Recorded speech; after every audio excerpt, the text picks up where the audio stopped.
el último bloque de la bitácora y vamos a tocar algo que nunca se había presentado, por lo menos no se lo ha conocido, un diálogo entre la parte andina, la religión andina y la espiritualidad, religión más que todo, y el cristianismo.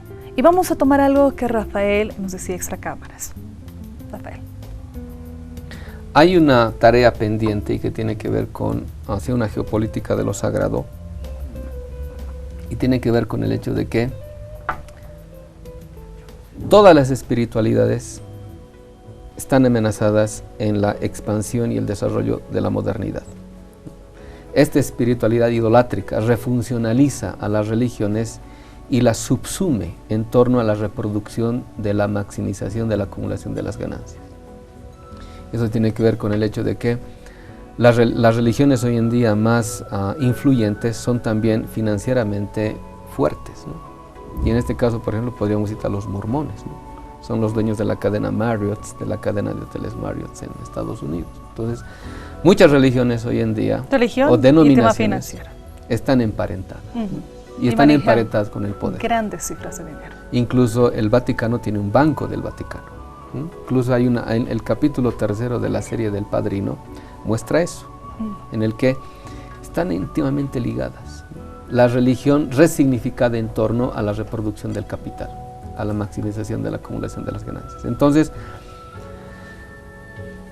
cosa curiosa, la descolonización, decíamos, no nos sirve solamente para nosotros, sino podría servir en ámbitos incluso como el de la teología. Por ejemplo, ¿cómo descolonizaríamos el cristianismo?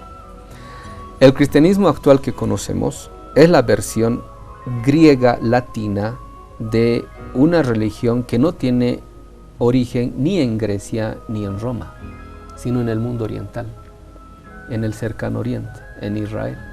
Entonces, para comprender realmente el cristianismo en su origen, deberíamos de saltar y atravesar esta tradición latina y esta tradición griega para ver que detrás de ello hay otra cosa que no nos han contado. Entonces, para que desde el 325 Constantino adopte la religión cristiana como religión oficial del imperio, ya sucedió una inversión en el corpus mismo teológico del cristianismo. Y eso lo fueron produciendo los padres de la iglesia, ¿no? Sobre todo en Alejandría.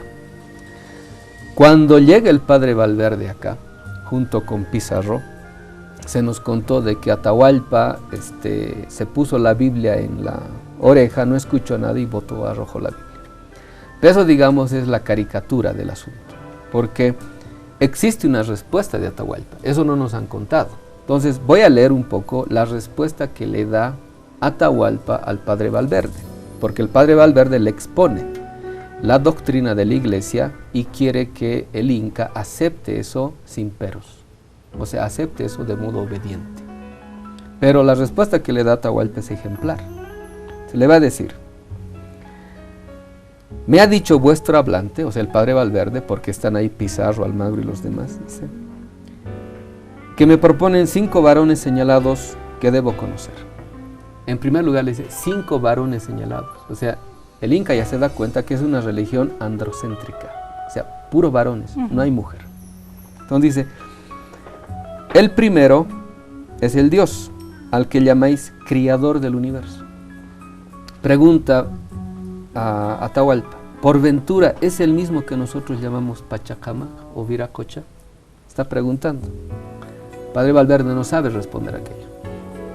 El segundo hombre que me proponen es el que dice que es padre de todos los hombres, en quien todos ellos amontonaron sus pecados. Se está refiriendo al Adán.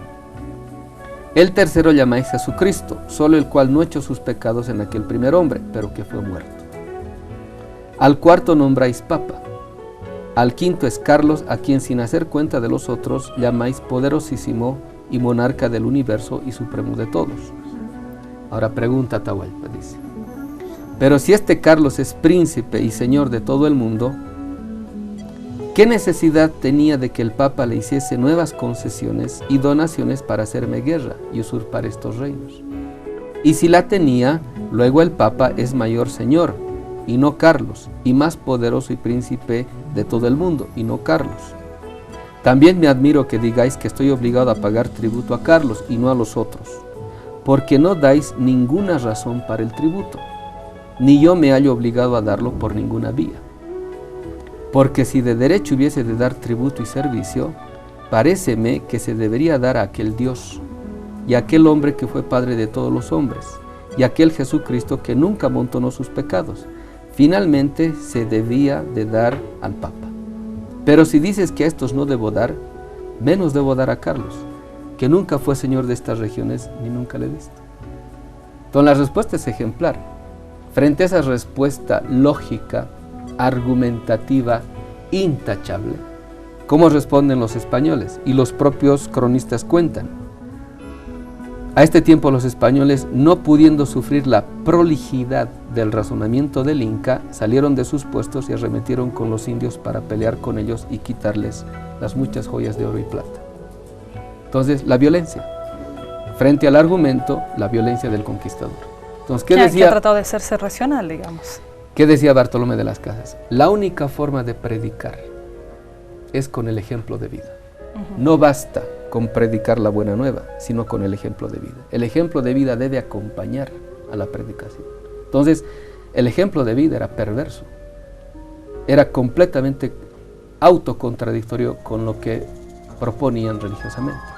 Entonces, nunca hubo un encuentro entre la espiritualidad andina y el cristianismo que deberíamos de recuperar, porque todas las espiritualidades son amenazadas en un mundo idolátrico en el cual incluso resignifican a Dios a imagen y semejanza del mundo moderno. Nunca hubo esa respuesta tal vez lógica, argumentada de quienes trataban de hacer una imposición y no buscar esa respuesta. Eso no se ha dado antes, se ha cambiado, se ha contado parte de una historia nada más, una historia convencional, pero ahora se está buscando ese encuentro, ese diálogo. ¿Se puede dar? ¿En qué circunstancias? ¿Cómo se plasma? ¿Cómo se le entiende?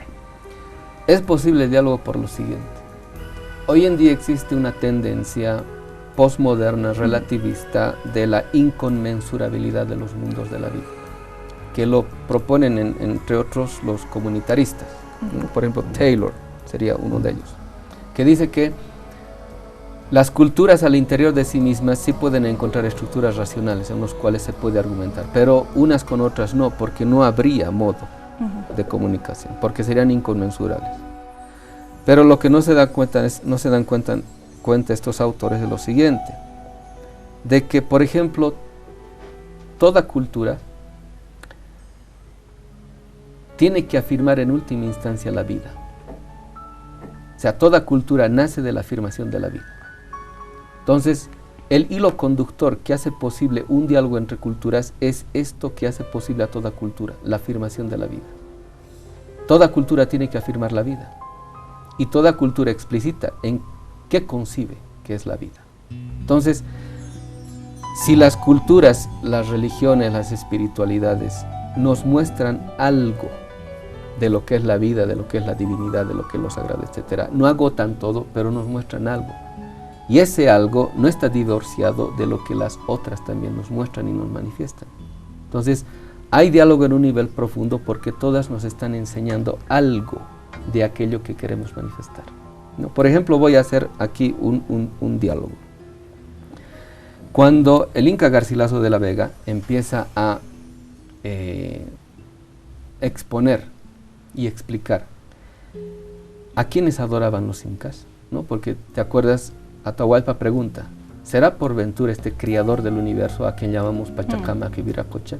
Entonces, ¿quién es Pachacamac? ¿Quién es Viracocha? ¿Quién es Pachacamac? Entonces dice el Inca Garcilaso de la Vega, además de adorar al sol por Dios visible, dice, los reyes incas y sus amautas, que eran como filósofos, rastrearon con lumbre natural, o sea, con razones, con razonamientos, al verdadero sumo Dios y Señor nuestro, que crió el cielo y la tierra, al cual llamaron Pachacamac. Es decir, ellos tienen un nombre para el Creador de los cielos y la tierra. ¿Cómo empieza el Génesis de la Biblia?